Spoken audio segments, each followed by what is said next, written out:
So welcome back, friends, to part 3 of our homestead logging series, I guess it is.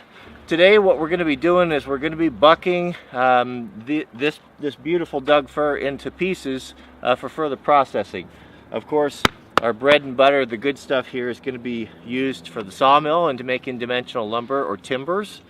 And then everything up above, when it starts getting too small, I'd say pretty much smaller than about an 8-inch or so, then that will be for firewood. So I want to talk a little bit about scaling and what that means. Now, logs, when you sell logs to a mill, we know that the log it's got a kind of a cone shape to it, kind of a big taper in it. So what they devised back in the day to estimate how much board feet is in a log is called a scaling method. There's a couple different ones, but around here, for the most part, what they do is they take the smallest end of the log. So if we cut this and it's a 17 footer, and they're going to take that small end, they're basically going to take a cylinder of wood, that whatever that diameter is, all the way through the log. Now, that's not so good for the landowners, and it's better for the mill because you're giving them a whole bunch of wood. And the longer the logs that you give, the smaller the taper on one end, the more wood that they get. So there's kind of a give and take with lengths. You know, the mills want them really long so they can take advantage of that taper, and the landowners want to give short ones so they get more board footage. I think it's kind of an unfair system, especially where we live, because we live in an alpine environment. We have mountain logs, and mountain logs have great tapers to them. They grow slower because the environment up here is tough, and you kind of get the short end of the stick when it comes to scaling. You paying attention? Nah. So that's kind of the story on scaling. So back in the day, I lost my train of thought. Back in the day, when the logs were massive, when they developed this system, the huge Doug firs, you might have a 30-foot stick, 31-foot stick, whatever, and it didn't hardly have any taper in it, maybe just a couple inches, so that really wasn't significant. So just kind of for your own information. Give me an estimate, Jack, how wide that log is. What do you think? How many inches? Maybe 2 feet up and down? Yeah, side to side, across. The diameter of it. Maybe 1.5 feet? Well, yeah, so you're saying 16 inches? Uh-huh. So, and you're right. It is a 16-incher. Now, this is a Spencer logging tape.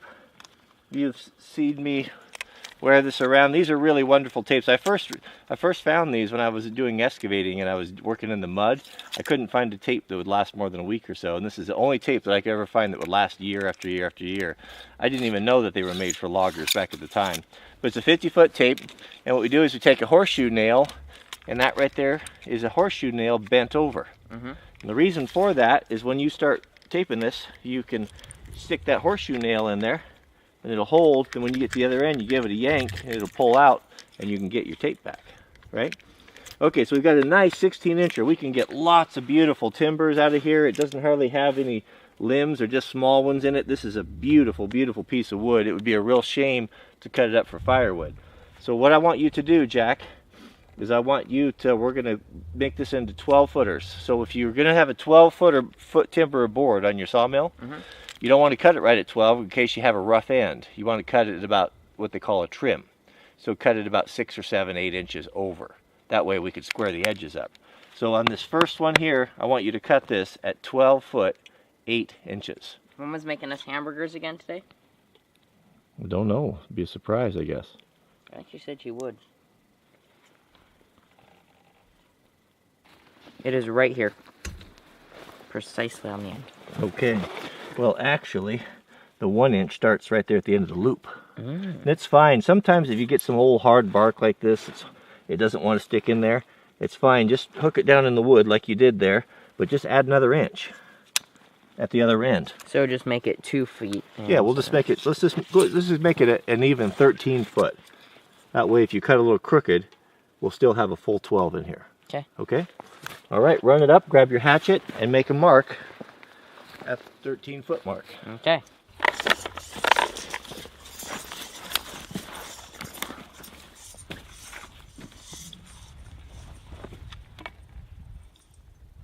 feet.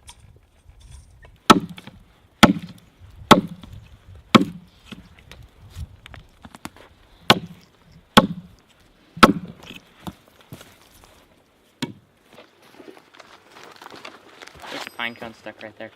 Pine cone? It's a fir cone.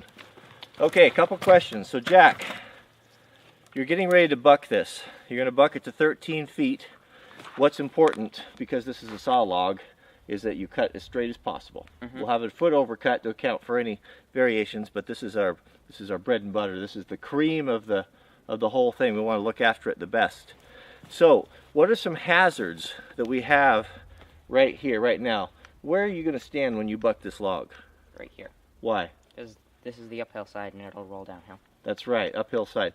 What about footing? You have good footing here? You have a clear area where you're going to be working where you won't stumble and fall onto your saw? You got to clear this area out. You'll clear this area out, right. Now, let's talk a little bit about how logs fall. Now, if a log you're going to cut is suspended on both ends, right? You're going to cut at the top. Is that in compression or tension? That is tension. If it's suspended on both ends? Because then there's weight on each side. Right, suspended on both ends, and you're going to cut in the middle. What do you have on the top of that log? Tension. You have compression. Okay. It's going to squeeze. Whenever you have a compression situation in a log, it means it's going to pinch your bar, right? So if it's going like this and it's suspended by 2 points, and it's all that weight's pushing down, you've got compression on the top. That's going to be a problem. So that's a log that you might want to start cutting from the bottom. Now, if it's sitting on a stump right in the middle, and the ends are just kind of hanging out here like that, when you start cutting on the top, is that going to be in compression or tension? It's going to be tension and then compression on the bottom. Compression on the bottom. So you know when you come through, it's going to be a little bit pinchy on the bottom. So I want you to look at this log and to tell me from the section below where you've marked to cut, is this log in compression or is it in tension? All right, Jack, you've had a chance to look at that. Tell me, is this log going to be in compression or tension where you cut? I'm going to say tension. It's going to be tension, and you're absolutely right. If we look, the log right there is contacting the ground right at your axe. You see that? And all of this whole area here is all off the ground. So that's going to be pushing down on this side from the weight. That's right. Perfect situation for you. You're going to be able to cut. You're not going to have to worry about wedging. It's going to come down. You'll just have to be careful. You'll have a tendency to want to pinch at that last little bit, that last little cut. So make sure when you're getting ready to finish your cut, full throttle, move your saw back and forth a little bit. If you feel it pinching, pull it out. Okay. Okay? Are you ready? All right, warm up your saw. Let's get ready for our first buck.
So anything surprise you on that?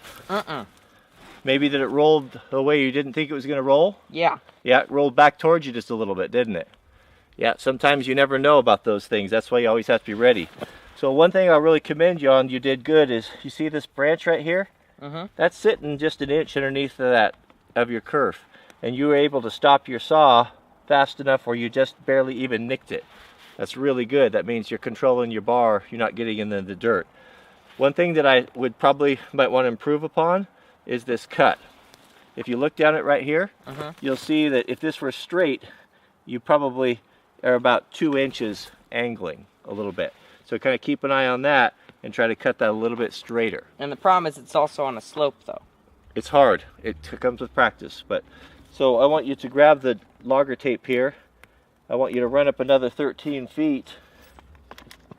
Take your hatchet, make another mark, and let's cut another stick out of this. I think this would be good for 2 mill logs. Okay.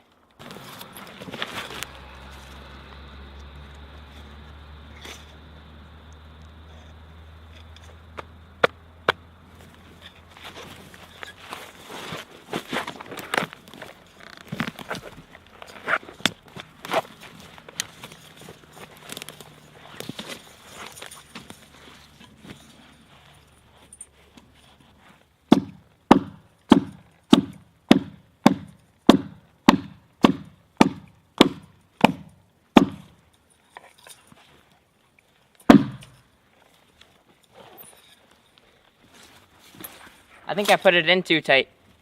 Oh, never mind, it didn't. All right, so take your tape and at your 13-foot mark, give me a rough estimate of the diameter of this tree. The diameter? Mm-hmm.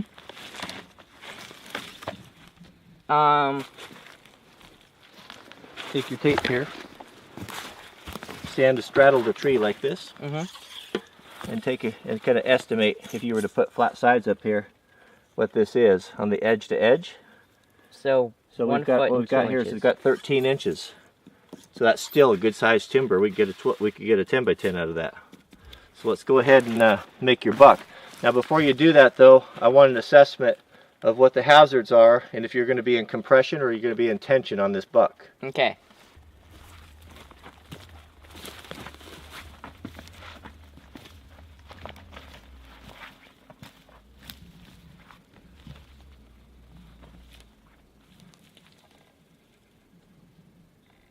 I'm thinking it's neither. Let me look at it here. Where's your buck? Right here.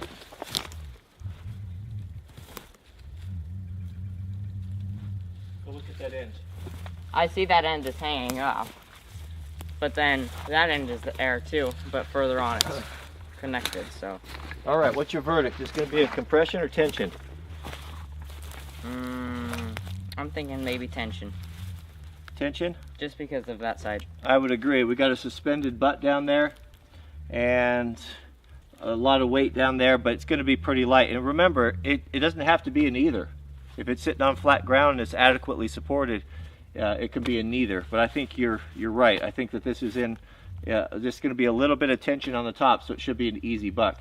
Any hazards you see here? Your chainsaw's in the way and there's lots of brush on the ground. That's right. How about this, for example? Here's your buck, right? This is where you're going to cut. You see this?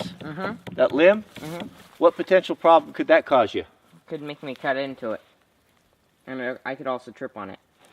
No, that you're kind of getting there. Loggers don't have hems in the bottom of their pants. If you see guys that do this professionally, sometimes their pants are really short even. The reason why they don't have a hem in their pant is for this exact reason right here.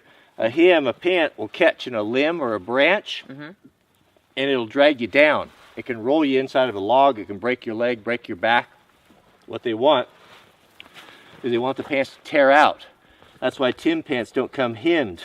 That way you could take them and you could just tear them like that if you get hung up on something. What can happen right here is that you can cut this, right? You come through and cut it. This branch is long. It's laying underneath there. It's a hazard laying underneath there. You're going to be standing right on it. You didn't even know it. What happened if you were to cut right here and that was a big log and that were to take off down the hill and you were standing on that branch? It'd flip you over and smash you under the tree. It could flip you over the log and the log could roll over you and crush you. So it's not likely to happen on a little one like this, but this is the type of thing you want to look for when you're clearing your safety zone. And it's just comes from experience, but look for things like that. Now, how could you mitigate this so that it's not a hazard for you? Maybe cut it off? Cut it. That's the first thing you want to do. Come in here, clear out your area, cut that guy off of there, and see how long it is?